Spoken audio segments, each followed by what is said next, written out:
सुनते हैं कि टेलीग्राम व्हाट्सएप की तरह होता है, लेकिन हमको आज तक टेलीग्राम पता नहीं चल पाया। और हमारे जैसे आदमी को ऑनलाइन आना पड़ेगा तो हम तो आफत हो गया मेरे लिए। हम देखिए रात का 2:30 बज गया था, टेंशन से ना दिमाग काम नहीं कर रहा था, क्या करे क्या नहीं, अजीब सा माहौल हो गया था। प्रॉब्लम तो सबको हो रही थी, तो हम लोगों को ये शुरुआत करनी थी। तो हमारे गांव पे मेरा दोस्त था, उसकी फोटोकॉपी की दुकान थी, छोटी सी शॉप थी फोटोकॉपी की। अब स्टूडियो कैसे बनता है भाई पता ही नहीं, तो 2 ठो बांस लाए, ऊपर बांस लगाए, उसमें ट्यूबलाइट को रस्सी से बांध के बना दिए। अब वो शटर सामने थी, शटर गिराते थे लोग, एक लकड़ी का पलाई बनाए, उस पर पढ़ाना चालू किए। यहाँ लाइफ में क्या होता है, सोचेंगे क्या बनेंगे, क्या ख्वाहिश कुछ और चीज की रहती है।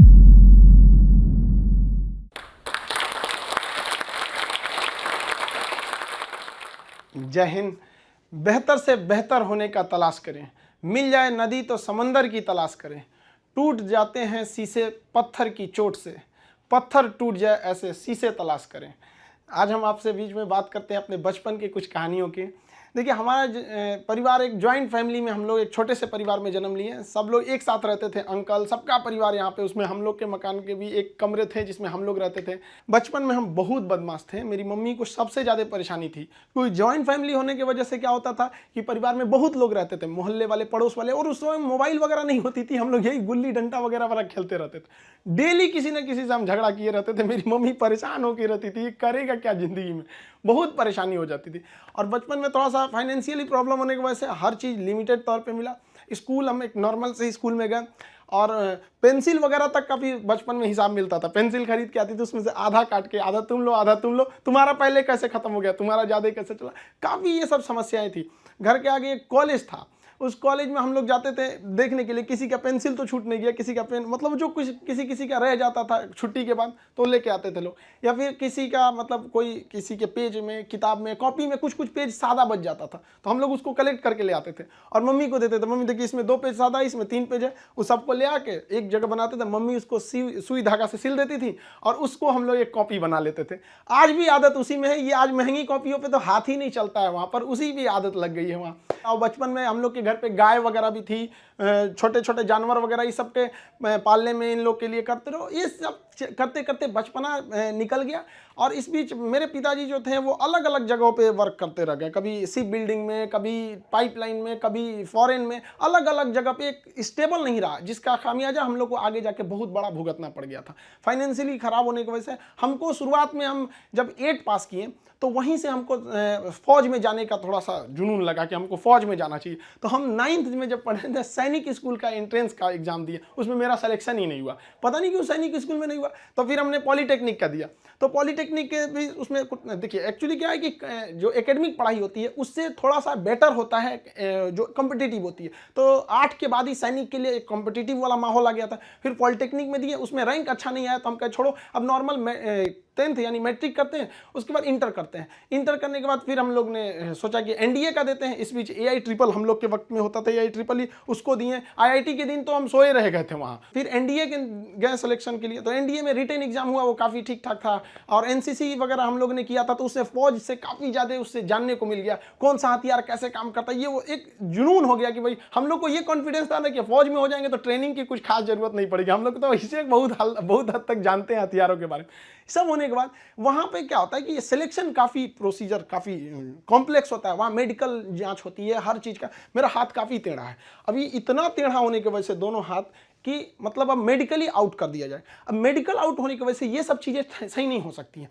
तो यही एक तो वही था मेरे लाइफ का। इसके आगे हमने कोई सपना ही नहीं देखा था कि हमको कुछ और भी करना है। शुरू से ही फौज में ही जाना था हमको। अब हमारे लिए तो एकदम विकट परिस्थिति हो गई, साथ ही साथ फाइनेंशियली भी दिक्कत हो गया। अब क्या करें, तो नॉर्मल एक सरकारी स्कूल से इंटर था मेरा, फिर एक नॉर्मल ग्रेजुएशन किए, ग्रेजुएशन BSc। अब इसमें फाइनेंशियली दिक्कत भी बहुत ज़्यादा आ गया। इन दिक्कत में सबसे ज़्यादा साथ दिया मेरे 3 दोस्तों ने, सोनू, पवन, हेमंत। ये 3 दोस्तों ने हमारा बहुत ज़्यादा हेल्प किया और हम सबसे खुशनसीब हैं। हम ये कह सकते हैं कि दोस्त हमें बड़ा बढ़िया मिले। तो सोनू था, पवन, हेमंत, इन लोग के पास जो पॉकेट मनी आती थी ना, तो जो घर से उसमें से काट के कुछ हमको दे देते, कुछ ये, तो हम लोग में मिलजुल के अच्छे से करते थे। तो एक साथ में हम लोग पढ़ाई करते थे। हम सबको, चारों को, हम लोगों को डिफेंस में ही जाना था। अब हम लोग ने क्या किया भाई, बाकी लोग की फाइनेंशियली ठीक थी, हेमंत की भी सही नहीं थी, तो वो सेल्फ डिपेंडेंट था। तो हेमंत ने कहा कि एक काम कर तो भाई, चलो तुम भी को टीचिंग में ले आते हैं। तो उसने क्या किया, हमको एक होम ट्यूशन के पास ले गया पढ़ाने के लिए। होम ट्यूशन, अब वो हम लोग को बच्चों को उतना पढ़ाने का आइडिया नहीं, बस उसको लड़का बहुत पढ़ने में कमजोर था और उसको होम ट्यूशन पढ़ाया गया ना, स्कूल में बहुत अच्छा टॉप पे आ गया वो। उसके घर वाले काफी खुश हुए सब, और वो बहुत अच्छा सा पढ़ रहा था। इसी बीच उसने कहा कि चलो तुम्हें एक कोचिंग में इंट्रोड्यूस करते हैं। तो एक कोचिंग में गए, वहाँ पे मतलब काफ़ी स्टूडेंट जो थे, मतलब बहुत ज़्यादा नहीं थे, नॉर्मल था कोचिंग वहाँ पे। वहाँ हम गए तो हमको फर्स्ट दिन केवल 6 लड़के मिले, और 6 लड़के में अजीब सा माहौल हो गया। वो हमको, मेरी दाढ़ी उड़ी भी नहीं थी, तो अजीब, उनको लगा कि तो हम ही लोग के बीच का है। तो हम 6 बच्चे को पढ़ाए, हमको भी खुद एम्बेरस फील हो रहा था कि ये लोग हमको उस तरह से देख क्यों नहीं रहे हैं। अब उसको 6 लड़कों से अगले दिन वो 50 हो गए, फिर 100, 150, इतना तेज बढ़ने लगा। अब वो कोचिंग वाला जो था उसको लगा कि नहीं भाई, पैसा तो ठीक आ रहा है यहाँ पे, ये तो ठीक ठाक है। तो उन्होंने हमको कह दिया कि भाई देखिए सर, आपको अपना नाम, पता, एड्रेस, मोबाइल नंबर कुछ भी नहीं देना है। हम कहे हमको जरूरत भी नहीं है इसकी, हमको चुपचाप पीजी वगैरह करना है यहाँ पे। हमारी तो फौज का सपना टूटा था, समझ में नहीं आ रहा था करे क्या करें यहाँ पर, क्योंकि लाइफ बड़ी अजीब चीज होती है। जब तक आपको समझ में आएगी आधी बीत चुकी रहती है। यहाँ लाइफ में क्या होता है, सोचेंगे क्या, बनेंगे क्या, ख्वाहिश कुछ और चीज की रहती है। यही है जिंदगी, सबको इसी के साथ चलना रहता है। तो हमने कहा कोई बात नहीं। उन्होंने कहा कि चलो भाई, हमारा उनको नाम पता था तो टाइटल की वजह से उन्होंने खान नाम दे दिया, खान सर। धीरे धीरे वहाँ पे पढ़ाते रहे, वहाँ पे लड़के बहुत हो गए। वो कोचिंग वालों को पैसा ज़्यादा दिखता था, हमें बच्चों का करियर दिखता था। वो कहते थे कि सर इतनी कम फी में आप इतना क्यों बता रहे हो। हम कहे सर हम कैसे करें, उनके साथ किस तरह से हम कह देंगे कि तुम्हें कम बता। इस वजह से थोड़ा सा टसल हो गया, हमको वो छोड़ना पड़ गया कोचिंग। फिर दूसरे जगह गए, तीसरे जगह। उसके बाद से हम लोग ने यहाँ पर आके अपना खान जीएस रिसर्च सेंटर किए। तो हमारा यहाँ पे कुछ खास जानकारी नहीं थी पटना में, क्योंकि हम लोग गांव एरिया से आए थे। तो यहाँ पे कुछ पार्टनर्स वगैरह को कुछ ढूंढे यहाँ के लोगों को, उन लोगों ने तो सत्यानाश ही कर दिया। उन लोगों ने सारा चीज 6 महीने बाद उन लोगों का फुल प्लानिंग था कि कोचिंग को हड़प लेना है।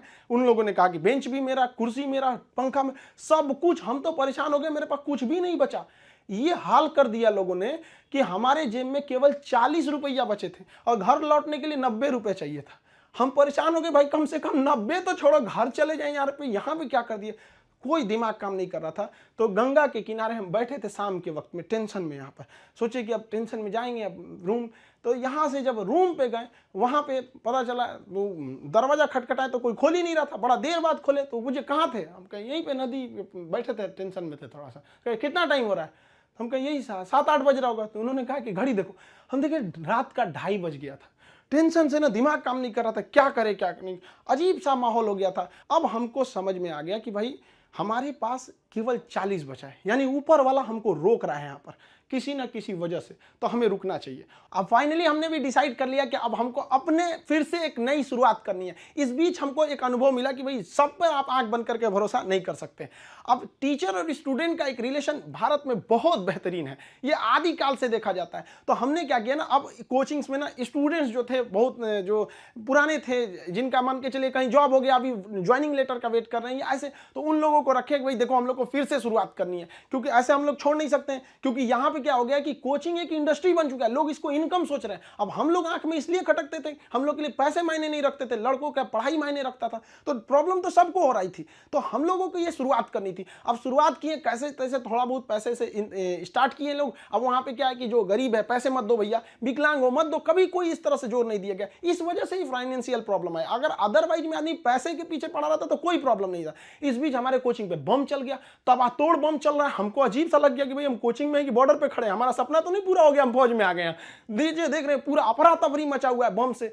इतनी तबाही हो गई, हमको मतलब एकदम लास्ट में आ गए कि हमको अब लगता है यहाँ से छोड़ देना पड़ेगा। फिर लड़कों ने कहा कि सर आप हाँ हिम्मत मत हारिए। हमारे कोचिंग में, हमारा जो कैंपस है इसके अगल बगल में 17 कोचिंग है, सबका शटर बंद हो गया, सब लोग भाग गए। लोग हम लोग अकेले, भाई कम से कम कोई पूछते भी आता तो कम से कम एक सहानुभूति लगती है। लेकिन लड़के यही नहीं, लड़कियां तक आई कि सर कोई बात नहीं आप खोलिए, हम लोग पढ़ेंगे लोग, यहाँ कितनों बम चले यहाँ पे। तो हम क्या किए, पूरे कैंपस में मेरे कोचिंग पे सुबह में बम चला था, शाम वाले बैच में पूरे फुल प्लेजेड से स्टूडेंट आए थे, और जो बच्चे पढ़ रहे थे उसके अगले बैच के बच्चे नीचे खड़े होकर कह रहे थे कि अगर बम चलेगा तो पहले हमारे ऊपर बम चलेगा, कोचिंग को कुछ नहीं होने देंगे। बहुत हेल्प हुआ हमको यहाँ पर, बच्चों ने ही हमको बहुत ज्यादा सपोर्ट किया। और धीरे धीरे धीरे धीरे ऊपर वाला सबको देखते रहता है, क्योंकि हम दूसरे के सीसीटीवी कैमरे से बच सकते हैं, ऊपर वाले के सीसीटीवी कैमरे से नहीं बच सकते हैं। और अचानक साथ मिला, सारे बच्चे देखते देखते हमने बच्चों के लिए लाइब्रेरी भी डाला, वो पटना का सबसे बड़ा लाइब्रेरी हो गया, फिर कोचिंग बड़ा हो गया, सब कुछ सही हो गया, लड़कों का रिजल्ट आने लगा, सारे लड़के खुश हो गए। और खास करके उस बैच के लड़के जो पढ़ रहे थे और जिनके पास बम्बार्डमेंट हुई थी, वो भी उनके लिए पहला अनुभव था। सब डर गए थे कि आखिर क्या हो रहा है, और देखते देखते सब कुछ सही हो गया। तब तक अचानक बीच में आ गया कोरोना, और कोरोना ने लॉकडाउन किया और सब चीज़ घर के अंदर हो गया, और हम लोग के लिए एकदम नया अनुभव। और नॉर्मल जब कोरोना होगा, शुरुआती लॉकडाउन इतना स्ट्रिक्ट था, पता चला कि अब तो आपको ऑनलाइन ही पढ़ाना पड़ेगा। और हमारी जैसे ऑनलाइन आदमी को ऑनलाइन कुछ पता ही नहीं, फेसबुक चलाने नहीं आता हमको, सुनते हैं कि टेलीग्राम व्हाट्सएप की तरह होता है, लेकिन हमको आज तक टेलीग्राम पता नहीं चल पाया। और हमारे जैसे आदमी को ऑनलाइन आना पड़ेगा, तो हम तो आफत हो गया मेरे लिए। तो हमारे गांव पे मेरा दोस्त था, उसकी फोटोकॉपी की दुकान थी, छोटी सी शॉप थी फोटोकॉपी की। अब आप समझ सकते हैं फोटोकॉपी की दुकान पे क्या इंफ्रास्ट्रक्चर, कितनी बड़ी बिल्डिंग तो होगी नहीं, छोटा सा जगह था। अब वो शटर सामने थी, शटर गिराते थे लोग, एक लकड़ी का पलाई बनाए, उस पर पढ़ाना चालू किए। पता चला सामने से पुलिस की गाड़ी जाती थी, तो शटर के अंदर हम लोग पड़े हैं, पसीना हो रहा है, वैसे पुलिस का सायरन आ रहा है, आवाज आ रहा है। लड़के कह रहे सर कैसे वीडियो बना रहे हैं, कहाँ से बना रहे हैं, ना लाइट सही है ना आवाज सही है। हम कहे भाई हमको यही है जो है यहाँ पे। मेरा सारा सेटअप जो पढ़ाने का इंस्ट्रूमेंट होता है, जो पीछे पैनल लगे होते हैं पढ़ाने के लिए, वो सारा पटना में रह गया था, और हमारे गांव में ऐसी व्यवस्था नहीं थी। हम क्या करें। और जो 2020 का लॉकडाउन था, बहुत ही स्ट्रिक्ट लॉकडाउन था, तो उस लॉकडाउन में हमको आना था पटना, कैसे भी आने का कोई साधन नहीं था। तो हम ट्रक के क्लीनर बन के आए थे, खलासी जो होता है, ऐसे गंजी पहन के गमछा बांध लिए थे, चलो चलो चलो, ऐसे क्लीनर बन के आए यहाँ पे, खुद ही लोड किए, सब कुछ किए और लेके जाए। अब स्टूडियो कैसे बनता है भाई पता ही नहीं, तो 2 ठो बांस लाए, ऊपर बांस लगाए, उसमें ट्यूबलाइट को रस्सी से बांध के बना दिए, और वैसे ही पढ़ाना चालू किए लोगों को। अब वहाँ मेरे पास हर साधन आ गया पढ़ाने वाला, अब लोगों को समझ में आने लगा। धीरे धीरे धीरे धीरे लोग पसंद करने लगे यहाँ पे कि हाँ ये बात सही है। अब हमारे एक दिल्ली के हमारे एक मित्र हैं मिश्रा जी, उन्होंने सारा सेटअप किया कि ये कैमरा ठीक रहेगा, ये लाइटिंग ठीक रहेगी, ऐसे ऐसे सही रहेगा। उन्होंने बहुत बेहतर काम कर दिया, मेरे लिए अच्छा हो गया। अब इस बीच अब लड़कों का कोर्स चालू करने के लिए एप्लीकेशन बनाने लगे, तो धीरे धीरे धीरे धीरे लड़के एप्लीकेशन पे देखने लगे, यूट्यूब पे। और हमको तो आज तक समझ में नहीं आया कि यूट्यूब पर एजुकेशन के फील्ड को हम ऐसे देखते हैं कि वो लोग भी कमेंट करते हैं, कहते हैं कि सर हमारा किसी जनरल कंपटीशन, हम किसी कंपटीशन की तैयारी नहीं करते हैं, नहीं हमको कोई एग्जाम से मतलब है, फिर भी हम देखते हैं। हमको इस बात की इतनी खुशी होती है, इसलिए नहीं कि वो लोग हमारा वीडियोस देखते हैं, इसलिए कि जो लोग पढ़ाई छोड़ दिए हैं उनको भी इस बात का अफसोस है कि हमने पढ़ाई क्यों छोड़ा। और ये कंफर्म है कि वो अपने बच्चों को या समाज को आगे पढ़ने के लिए जरूर करेंगे, और इस देश को जो पीछे गया है उसको आगे ले जाने का एकमात्र रास्ता है शिक्षा। क्योंकि शिक्षा जिसके पास रहेगी वो कभी किसी से नहीं डर सकता है, अपने अधिकार के लिए खड़ा रहेगा। तो काफी खुशी होने लगी। लेकिन ऑनलाइन का हमको बहुत ज्यादा आइडिया नहीं लगा, तो धीरे धीरे धीरे धीरे क्या हुआ, संघर्ष आगे बढ़ा। अब होता क्या है कि लाइफ में कभी इंसान कोई लिफ्ट की तरफ बढ़ जाता है तो उसको काफी खुशी होती है, अरे बाप रे बहुत ऊंचाई पे आ गया। लेकिन जो सीढ़ियों की तरफ बढ़ता है ना, ऊपर जाके उसको एक थकान होती है, लेकिन दिल से एक सुकून भी मिलता है कि मेहनत से बढ़े। तो उसके लिए ऊंचाई बहुत मायने नहीं रखती है। तो जो लोग देखिएगा ना उतराने लगते हैं, अहंकार कर देते हैं, उस सबसे लिफ्ट से बढ़ा है सब वहां पे। तो जीवन में कभी किसी को अहंकार तो करना ही नहीं चाहिए यहाँ पर, और ना ही दूसरे की बुराई करनी चाहिए। दूसरे की बुराई से कोई फायदा नहीं मिलता है, आपस में मिलजुल कर रहना चाहिए। बुझ जाते हैं कभी दिए तेल की कमी से भी, हर बार कसूर हवाओं का नहीं होता है। आखिर में हम आप सबसे यही कहना चाहेंगे कि ये दुख, ये दर्द, ये गम, ये सब तेरे अंदर है। तू खुद के बनाए पिंजड़े से बाहर निकल के देख, तू अपने आप में एक सिकंदर है। इस वीडियो के बारे में अपनी राय नीचे कमेंट सेक्शन में हमें बताएं और अपने दोस्तों के साथ ये वीडियो शेयर करना ना भूलें।